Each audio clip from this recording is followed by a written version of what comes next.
paz do Senhor Jesus, aqui é o professor José Edmilson Júnior do canal Teológico. Estamos dando prosseguimento aqui a regravações na matéria de introdução ao Antigo Testamento.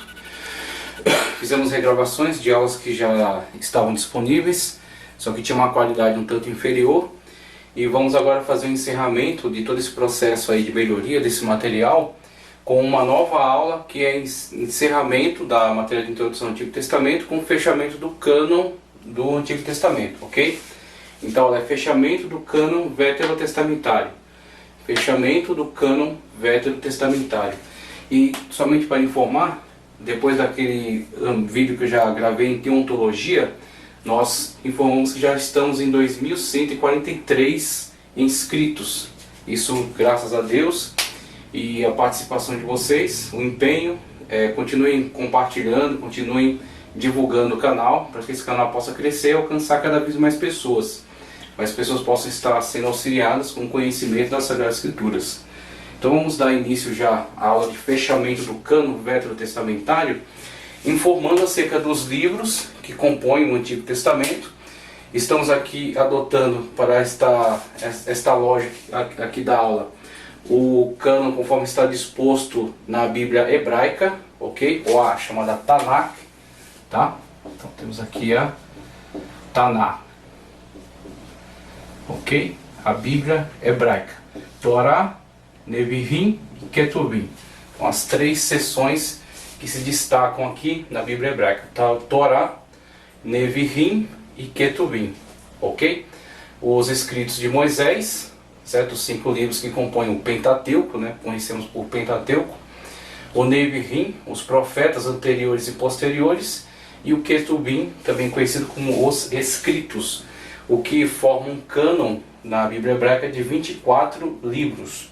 Isso não porque hajam livros a menos em relação ao nosso cânon de 39, mas sim porque eles fundem alguns livros, como por exemplo esse caso aqui. A abreviatura PM aqui é para profetas menores, ok? Profetas menores. Então nesse caso aqui, a junção de 12 livros numa coleção só. Então há 12 profetas menores aqui reunidos em um livro, contabilizados como um livro só. Há também aqui nesse caso a reunião de 2 livros, com Samuel, que no caso da nossa Bíblia está com o 1º e 2º Samuel, contabilizado como um livro só. 1º e 2º Reis, também contabilizado como um livro só, ok? E aqui temos Esdras e Neemias, que também são unificados aqui em apenas um livro. E o livro de Crônicas, contabilizado também como só um livro. Então temos aí a diferenciação de organização, né, organizacional entre os livros, e a junção de alguns livros que então redundará num cânon de 24 livros, que na verdade tem o mesmo conteúdo literário do cânon de 39 livros adotados nas Bíblias protestantes. A questão da Bíblia católica é que inclui alguns livros deuterocanônicos, ok? Então o Concílio de Trento canonizou alguns livros que sempre foram considerados apócrifos, inclusive por Jerônimo, que foi o tradutor da Vulgata Latina. Então temos aí essa questão, né, que está relacionada aí ao campo amplo da Reforma. Então, olhando para esse cânon, eu vou trazer primeiro um esclarecimento básico em relação àquilo que colocamos aqui no quadro, e depois eu quero trazer a contribuição de muitos autores importantes que nos fazem entender melhor qual foi o processo histórico por meio do qual foi surgindo a canonização e a construção desse grande conjunto de livros, que será a base, então, para a pregação, para o ensino, tá certo? Como todo subsídio que será aproveitado no Novo Testamento. Então você vai ver o Novo Testamento aproveitando-se aqui, inclusive citação que demonstra ser devidamente conhecida já a tríplice divisão do cânon veterotestamentário e a utilização de todo o cânon, inclusive a constatação da autoridade de todo o cânon. Quando Cristo cita, por exemplo, né, desde Abel, tá certo? Desde o sangue do justo Abel até o de Zacarias, se eu não me engano, tá certo? Que foi morto próximo do altar. Então ele cita um personagem de Gênesis, tá certo? Da Torá, e cita outro personagem de Crônicas, que já está no Ketuvim. Então temos aí Cristo citando toda a extensão canônica veterotestamentária através aí desta colocação, ok? Então temos aí essa estrutura, temos essa quantidade de livros que, mesmo sendo menos livros, eles compõem o mesmo volume literário. A tríplice divisão em Torá, Nevi'im, Ketuvim, tá certo? E alguns dos autores, claro que são muito mais autores, mas acho, né, não acredito não ser necessário nós nos estendemos tanto para examinar cada um desses autores. Recomendo que você adquira livros muito bons, fundamentais, como é a Bíblia através do século, tá certo? De Antônio Gilberto, editora CPAD, a história e formação do livro dos livros. Através desses livros você vai aprofundar cada vez mais, né? Vai expandir o conhecimento em relação a esses fatos. Mas somente para observar a grande contribuição de homens de Deus que foram levantados para serem dirigidos pelo Espírito Santo, e assim cada um deles contribuir à sua maneira, aí você vai perceber, por exemplo, a questão da marca autoral. Você tem o Espírito Santo como condutor de todo esse processo, mas você tem homens sendo utilizados pelo Espírito Santo para, por meio deles, construir essa grande obra. Então os textos sobre os quais eles trabalham trazem certas características peculiares da sua forma de escrita, do seu tempo, das suas condições, da sua formação, né? Então temos aí esses grandes autores que contribuem cada um a seu modo.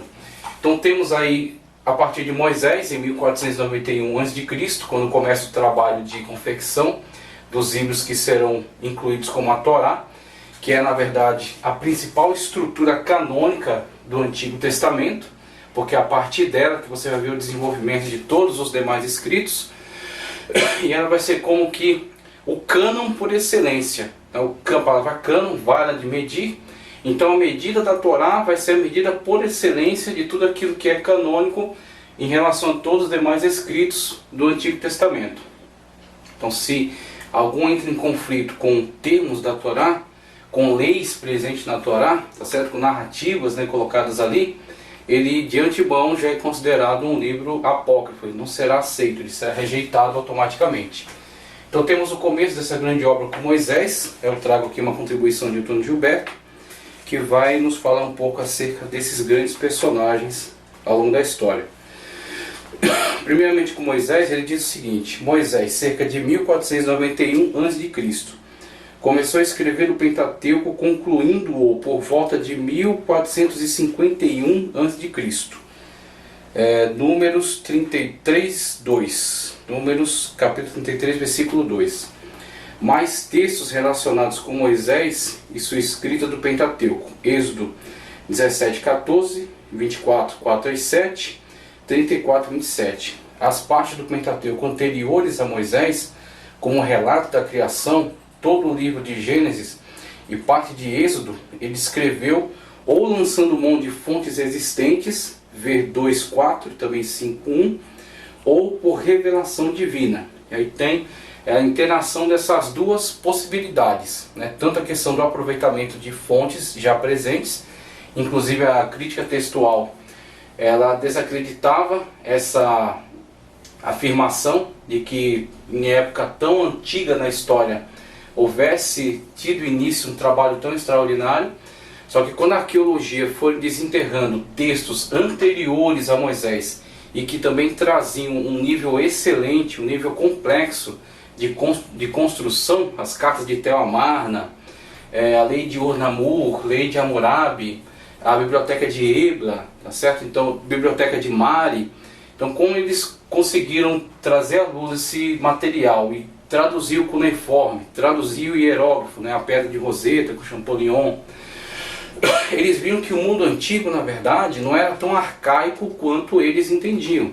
Que, na verdade, houve sim um grande desenvolvimento cultural e que Moisés está incluído dentro desse grande desenvolvimento. E que Moisés, assim, ele não é, na verdade, em relação à sua cultura, não é algo tão extraordinário. Na verdade, ele estava em meio a um grande caldo cultural dos caldeus, dos egípcios, tá certo? Até dos povos próximos da região, de Biblos, por exemplo, de Ugarit.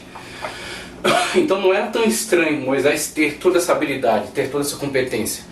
O diferencial é onde você vê a questão de Moisés ter algumas fontes sobre as quais consultar. Onde vai estar a inspiração? A inspiração está na seleção. Então Moisés, direcionado pelo Espírito Santo, ele faz uma grande seleção daquilo que o Espírito Santo de Deus aprova como verídico e que vai entrar agora para o cânon. Então você tem narrativa de dilúvio, né, de Utnapishtim, né, na grande epopeia de Gilgamesh. Você tem outras narrativas de criação que são tanto semelhantes, mas dentre essas narrativas você tem muita contaminação com mitologia. Você tem muitas modificações que foram feitas ao longo da história. Então você tem, por exemplo, desde os fatos ocorridos e ao longo da continuidade da história, muitos desses eventos foram sendo comunicados oralmente, pela tradição. Então, tradição oral vai comunicando os fatos de geração em geração. Só que ao longo dessa comunicação há a interferência de muitas mitologias, de muitas distorções, de muitas modificações. Então o que Moisés vai ser utilizado pelo Espírito Santo de Deus para fazer é uma purificação dos relatos, de modo que o que entre na Sagrada Escritura seja somente o que foi aprovado pelo Espírito Santo. Então temos essa via por meio da qual Moisés seleciona, e temos outra via por meio da qual Moisés recebe revelação da parte de Deus. Acerca dos patriarcas, por exemplo, muito daquilo que foi trazido por tradição oral e que era preservado pelas tribos de Israel, oriundas daqueles filhos, né, de Jacó, e que cresceram ali em Gozã, né, no Egito. Então eles tinham tradições orais, mesmo que eles não tinham texto, mas eles tinham uma grande carga de tradição oral. Inclusive os povos ágrafos ainda da atualidade continuam valorizando extremamente a tradição oral. Então nós talvez não tenhamos todo esse apreço por essa forma de transmitir conhecimento, mas existem muitos povos da atualidade que ainda preservam, que ainda respeitam esse tipo de transmissão. Então na época certamente houve tanta questão da tradição, a tradição oral recebida, possibilidade de verificação de documentos, como a arqueologia demonstra, que era vasta, né, as bibliotecas, e a direção do Espírito Santo no exame, né, dessas informações para que só entre aquilo que foi aprovado pelo Espírito Santo de Deus, e também o âmbito da revelação, da qual Deus de fato mostra a Moisés muitas das coisas que não seriam possíveis serem informadas de outra maneira.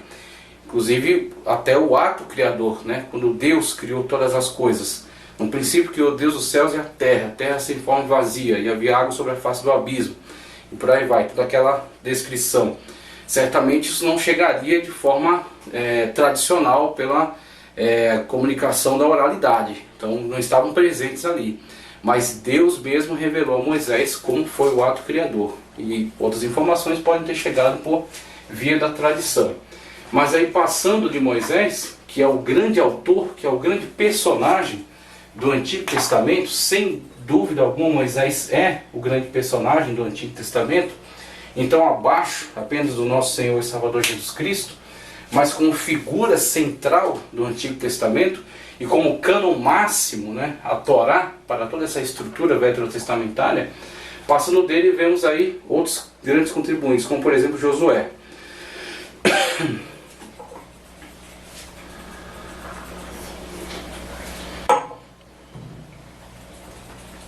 Josué, sucessor de Moisés, 1443 a.C., escreveu uma obra que colocou perante o Senhor. Josué 24, 26. Então temos aí contribuição desse grande homem que era auxiliar pessoal de Moisés, chamado Oséias na época. Depois assume como grande líder militar, né, com o nome de Josué. E que, aliás, seu nome, Yehoshua, né, será para o Novo Testamento, numa abreviação decorrente aí da cultura da época, né, talvez oriundos aí com uma interferência do aramaico já na língua. Então o nome Yeshua, que será traduzido para Iesous Christos, então será o nome do nosso Salvador conforme revelação, aquele Jeová salva, né, Jeová salve. Então o Yeshua, que é o Yehoshua do Antigo Testamento, ou Josué. Então temos Josué também contribuindo nessa grande construção textual, essa grande biblioteca que é o Antigo Testamento. Samuel, grande profeta Samuel, fundador da escola de profetas, aquele homem que estava na transição da teocracia para a monarquia, né, uma grande referência aí no Antigo Testamento. O último juiz e também profeta do Senhor. Escreveu, pondo seus escritos perante o Senhor, conforme o primeiro livro de Samuel 10:25. Certamente perante o Senhor, está em aspas aqui, significa que seus escritos foram depositados na arca do concerto, com os demais escritos sagrados lá depositados. Êxodo 25:21, Hebreus 9:4, temos aí a demonstração de como esses escritos então podem ter sido preservados. Então, uma vez que eles foram sendo constituídos, eles foram sendo acrescentados. Então vai se acrescentando, só que você tem que ter a noção de que pré-exílio, o que era um elemento mais referencial para a manifestação de fé no povo israelita, não era tanto a questão textual, não havia um interesse tão coletivo pela questão textual, mas sim era os cerimoniais estabelecidos na lei. Então você tinha a lei de modo geral, você tem, por exemplo, a presença dos levitas no meio das tribos, que certamente prestaram orientações em relação a isso. Você tem o levante aí agora de um ministério fundamental, que será a escola de profetas, tá certo? Que também fará essa denúncia contra os desvios em relação à lei. Então você tem de uma forma muito centralizada a questão da lei, mas não tanto das narrativas.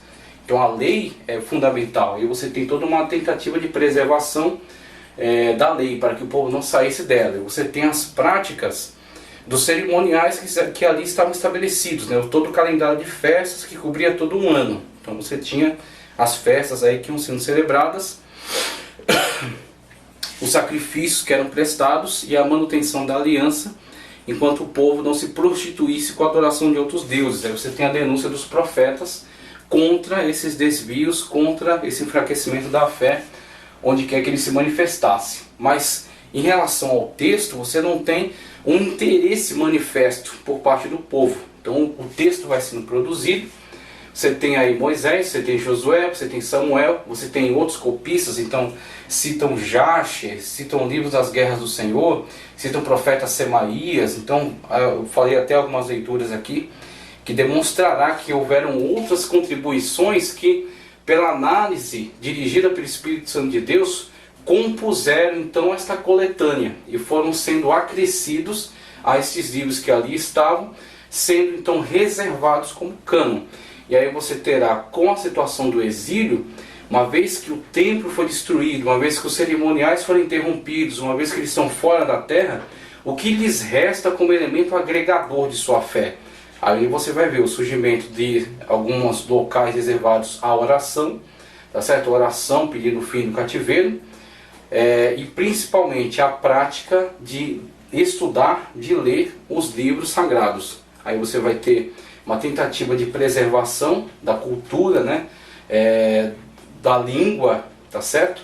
E uma tentativa de manutenção da fé por meio do contato com os textos sagrados. É onde a Bíblia Sagrada, né, ela está a Torá, e no caso alguns livros do Neviim, e também alguns presentes aí, livros de sabedoria que já estavam circulando, alguns cânticos, né, dos salmos, alguns ditos sábios de provérbios, de Eclesiastes, passarão a ter valor, passarão a ter centralidade, passarão a ocupar um lugar de destaque, né, começarão então a fazer parte do interesse coletivo. E aí, com o retorno do cativeiro, principalmente com aquela descrição, com Esdras fazendo a leitura dos textos em hebraico, e o povo, aquela aflição que eles manifestam por não poderem compreender corretamente, e por sentirem um afastamento causado pelo cativeiro em relação à sua própria cultura, você verá então o crescimento de um avivamento em torno do texto, o crescimento de um avivamento, de um interesse em torno da sabedoria, em torno do conhecimento do texto bíblico. Aí você vê o texto bíblico ganhar centralidade na vida do povo. Então vai surgir toda uma necessidade de sinagogas espalhadas, inclusive chega-se até o estabelecimento pelos sábios de regras que determinavam que se numa aldeia houvesse pelo menos 10 homens, ali teria que haver uma sinagoga, mesmo que fosse uma pequena sinagoga. E havendo uma pequena sinagoga, haveriam professores, né, haveriam pessoas que zelariam pelo ensino correto daqueles textos sagrados, ok? aí surge toda uma necessidade de maiores explicações na língua que as pessoas podiam compreender. Então surgem os Targumins, né, que são explicações em língua aramaica daqueles textos, né, que estavam um tanto distantes da cultura geral, que é os textos em hebraico antigo, ok? Então surge todo um interesse, toda uma estrutura, um corpo de acadêmicos, um corpo de estudiosos em torno do texto, porque ele ganha centralidade. Mas isso aí você vai ver na questão pós-exílica. Então Samuel se torna alguém relevante também, e os textos vão sendo acrescidos. Aí ele fala de Isaías também, Isaías em 770 a.C. Fala do livro do Senhor, Isaías 34, 16. E palavras do livro, Isaías 29, 18. São referências às escrituras na sua formação. Então temos aí contribuição de Isaías, e com esses termos empregados por ele, alguns vislumbres da composição deste livro sagrado, que vai sendo cada vez mais acrescido, que vai sendo cada vez mais completado. Em 726 a.C., os salmos já eram cantados. 726 a.C., antes do cativeiro até israelita, né? E antes do cativeiro hebraico, do cativeiro judaico, perdão. Então você tem os salmos que estão no grupo Ketuvim, foram colocados nesse grupo Ketuvim, mas que tem sua história ampla, né, espalhada ao longo de muitos fatos históricos, ao longo da história de Israel, e serão depois reunidos numa coletânea, ok? Conforme indica segundo Crônicas 29 e 30, o fato aí registrado teve lugar nesse tempo. Jeremias, profeta Jeremias, o profeta do cativeiro, né, está relacionado a essa época. Jeremias, como diz aqui, cuja chamada deu-se em 626 a.C., registrou a revelação divina, conforme Jeremias 31 e 2. Tal livro foi queimado pelo mau rei Jeoaquim em 607 a.C. Porém Deus ordenou que Jeremias preparasse novo rolo, que foi feito mediante seu amanuense Baruque.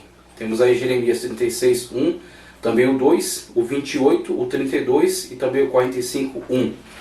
No tempo do rei Josias, aí temos 621 a.C., Ilquias achou o livro da lei, segundo o livro dos reis, 22, 8 e 10. Inclusive, alguns estudiosos que acreditam saber mais do que aquilo que os relatos afirmam, leem com uma certa, um tanto de falta de respeito, uma certa desconfiança para com aquilo que o próprio relato está afirmando. Então muitas das vezes preferem entender não descoberta do livro, e sim escrita do livro. É onde surge, eu nem coloquei na nossa tela aqui, porque em outras aulas, aula de hermenêutica, por exemplo, há abordagem sobre essas teorias, as teorias documentaristas, por exemplo, que alegam que há 4 fontes, né, há quatro fontes que estão produzindo material para o Antigo Testamento, sendo a javista, a eloísta, a deuteronomista, tá certo? E a sacerdotal, ok? Javista, eloísta, deuteronomista e sacerdotal. Então javista e eloísta sendo as mais antigas, tá certo? Que vão cada uma produzir à sua maneira os textos, uma identificando Deus como Javé, outra como Elohim. A deuteronomista seria então, nessa ocasião de Josias, não a descoberta do conjunto de textos que já haviam ali sendo preservados, mas sim a produção de uma, vamos dizer assim, a produção de um texto que fosse costurado, vamos colocar assim, pegou a tradição javista, pegou a tradição eloísta, acrescentou alguns elementos novos e costurou uma narrativa ali, unificando aquelas tradições. Então eles entendem que o deuteronomista, ele reuniu essas tradições e acrescentou algumas coisas a mais que estão presentes ali no texto de Deuteronômio, mas de certa forma deuteronomista é mais do que o relativo ao livro de Deuteronômio, sim uma prática de reunião dessas tradições que estavam aí espalhadas no território israelita. Então temos aí esta hipótese, né? E a sacerdotal, que seria uma tradição posterior, até pós-exílica, que se encarrega aí da construção, né? Se encarrega aí de uma concatenação dessa narrativa, né? Uma concatenação de todos esses livros, agora na reunião deles em um texto, inclusive acrescentando e recortando algumas coisas. Então eles falam dessas 4 fontes. Aqui, essa teoria, na verdade, mesmo que ela tenha alguns pontos, né, que até fazem sentido, ela não é defendida numa linha tradicional. Acreditamos de fato numa construção histórica desse texto, uma reunião, um acréscimo, e com Esdras uma organização. Então Esdras acrescentou textos dele, haviam outros textos que estavam sendo produzidos e que foram acrescidos ali, desde que atendiam os critérios de canonicidade, mas que na verdade Esdras, ele reuniu, ele organizou, ele deu essa tríplice divisão para os textos, e esta organização incluindo o texto dele, ok? Ao cânone, mas não que ele tenha reescrito, não que ele tenha, vamos dizer assim, não que ele tenha mexido na estrutura interna, tá certo? Não que ele tenha assim alterado as estruturas internas do texto, mas sim organizado aquilo que ele recebeu. Aí ele fala de Daniel, Josias, como já narrei. Daniel 553 a.C., refere-se aos livros, tá certo? Eram rolos sagrados da escritura de então. Zacarias 520, aí tem os pós-cativeiro. Jeremias, né, na iminência aí do cativeiro. Daniel dentro do cativeiro. Zacarias pós-cativeiro, profeta pós-exílico. Declara que os profetas que o precederam falaram da parte do Espírito Santo, conforme 7:12. Não há aqui referência direta aos escritos, mas a referência, Zacarias foi o penúltimo profeta do Antigo Testamento, isto é, profeta literário.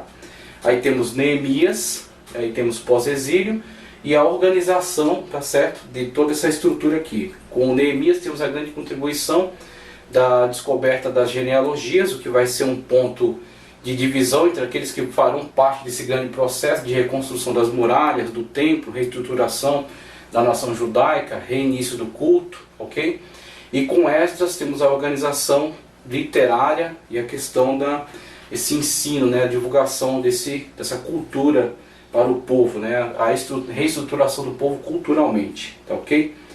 Aí temos aqui a contribuição Esdras, contemporâneo de Neemias, foi hábil escriba da lei de Moisés. Aí temos Esdras 455, Neemias 455, Esdras 410. Integrante da chamada Grande Sinagoga, que depois vai dar origem ao Sinédrio, tá certo? Em 275. E também organizador de todo esse texto e autor, tá certo? Da divisão, a tríplice divisão em Torá, Neviim e Ketuvim. Esdras, contemporâneo de Neemias, foi hábil escriba da lei de Moisés e leu o livro do Senhor para os judeus já estabelecidos na Palestina, de regresso do cativeiro babilônico, conforme Neemias 8:1-5. Conforme segundo livro de Macabeus, é o livro apócrifo. Então não tem valor canônico, mas tem um certo valor histórico. Então também não é totalmente comprovado, mas contém um certo valor histórico. Então é útil de ser analisado desse ponto de vista, do ponto de vista histórico. Segundo Macabeus e outros escritos judaicos, Esdras presidiu a chamada Grande Sinagoga, que selecionou e preservou os rolos sagrados, determinando dessa maneira o cânon das escrituras do Antigo Testamento. Ver Esdras 7, 10 e 14. Essa grande sinagoga era um conselho composto de 120 membros, que se diz ter sido organizado por Neemias, cerca de 410 a.C., sob a presidência de Esdras.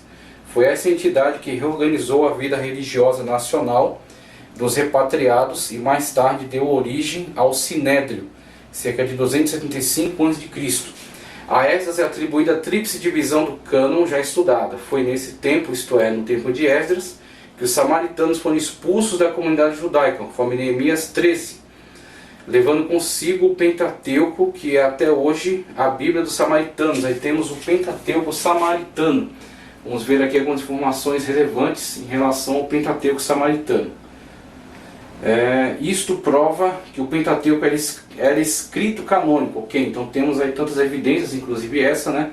E a descoberta do Pentateuco samaritano, a descoberta dos manuscritos de Qumran, então demonstrando aí a historicidade de todos esses fatos, né, esses relatos em relação à construção do cânon. Então, encerrando aqui esta parte, passando aqui agora um pouco para essa estrutura aqui, para entender um pouco da dinâmica dessa construção, nós encerramos com alguns testemunhos importantes. Temos o testemunho de Filo de Alexandria, que viveu entre 30 e 70 depois de Cristo, de Joséfo, de 37 a 100 depois de Cristo, e o concílio de Jamnia, tá certo? Que se reuniu em 90 depois de Cristo e que trata um pouco acerca também dessa questão do cânon. Com relação a Fílades, escritor de Alexandria, de 30 a 50 depois de 30 anos de Cristo a 50 depois, possuía todo o cânon do Antigo Testamento. Então 30 anos de Cristo você já tem Fílon, que tinha condições de possuir a Tanakh, ou seja, o cânon completo do Antigo Testamento. Em seus escritos ele cita quase todo o Antigo Testamento, ele faz uso então de quase todo o Antigo Testamento nos seus escritos. Joséfo, historiador judeu. Vou encerrar aqui esta aula com uma leitura de História dos Hebreus, uma afirmação de Joséfo em relação aos textos, tá certo? 37 a 100 depois de Cristo, contemporâneo de Paulo, diz, escrevendo aos judeus, no livro Contra Apion, nós temos apenas 22 livros, contando a história de todo o tempo. Então isso aqui inclusive é a situação dele, vou mais tarde fazer essa leitura. E algo acerca do concílio de Jamnia, em 90 depois de Cristo, em Jamnia, perto da moderna Jope, em Israel, os rabinos, num concílio sob a presidência de Johanan ben Zakkai, reconheceram, aqui é importante, veja, em Jamnia não há, vamos dizer assim, a produção nem de textos, ok? Nem dessa estrutura. Tanto os textos foram produzidos historicamente, ok? Até chegar ao texto aí de Esdras, Neemias e Esther, que são os últimos, e aí temos os profetas pós-exílicos, né, Ageu, Zacarias e Malaquias, que são os últimos escritos, encerrando essa atividade por volta de 400 a.C., ok? Encerrando essa atividade por volta de 400 a.C. E aí, posterior a isso, você vai ter os 400 anos, chamados 400 anos de silêncio. Claro que não é exatamente, são medidas um tanto aproximadas. Então você tem aí 400 anos interbíblico, né? Então a produção foi encerrada e a estrutura também já foi dada. O que temos em Jamnia é um reconhecimento, inclusive algumas questões que são levantadas aí em relação a alguns livros, alguns textos e até alguns textos apócrifos. Veja só. Reconhecendo e fixaram o cânon do Antigo Testamento, houve muitos debates acerca da aprovação de certos livros, especialmente dos escritos. Aí você percebe aqui um nível maior, né, de autoridade para a Torá, um nível extraordinariamente maior, um nível também de autoridade, mas um tanto menor que a Torá para o Neviim, os profetas anteriores e posteriores, e posteriormente o Ketuvim, ele é também aprovado, mas num nível inferior a ambos. Então você tem o Ketuvim, principalmente os livros mais tardios do Ketuvim, né, em relação a livros como Cantares, tá certo? Livros como Eclesiastes, você tem algumas dúvidas que são levantadas, mas em relação à autoridade, é-lhe dado também a autoridade de escrito canônico, mas não no mesmo nível que gozava a Torá de Moisés. Escritos, note-se, porém, que o trabalho desse concílio foi apenas ratificar aquilo que já era aceito por todos os judeus através dos séculos. Jamnia, após a destruição de Jerusalém, em 70 depois de Cristo, tornou-se a sede do Sinédrio, o Supremo Tribunal dos Judeus. Livros desaparecidos citados no Antigo Testamento. É digno de nota que a Bíblia faz referência a livros até agora desaparecidos. Aí ele cita aqui uma lista de referências, ok? Talvez um dia eles venham à luz com o manuscrito de Qumran do Mar Morto, ok? Então a leitura aqui já foi suficiente. Temos então um esclarecimento acerca desse desenvolvimento histórico em relação à construção do texto, tá certo? Toda essa construção textual que vai na época de Esdras ser organizada agora, estruturada, e que em Jamnia, em 90 depois de Cristo, foi ratificada. Então não haverá interferências, haverá uma ratificação daquilo que foi produzido. E o movimento apresentado, eu vou trazer até aqui conteúdo do Panorama do Antigo Testamento, tá? Panorama do Antigo Testamento, Andrew E. Hill e J.H. Halton, Leitura Vida. Panorama do Antigo Testamento. Você vai ter nesse livro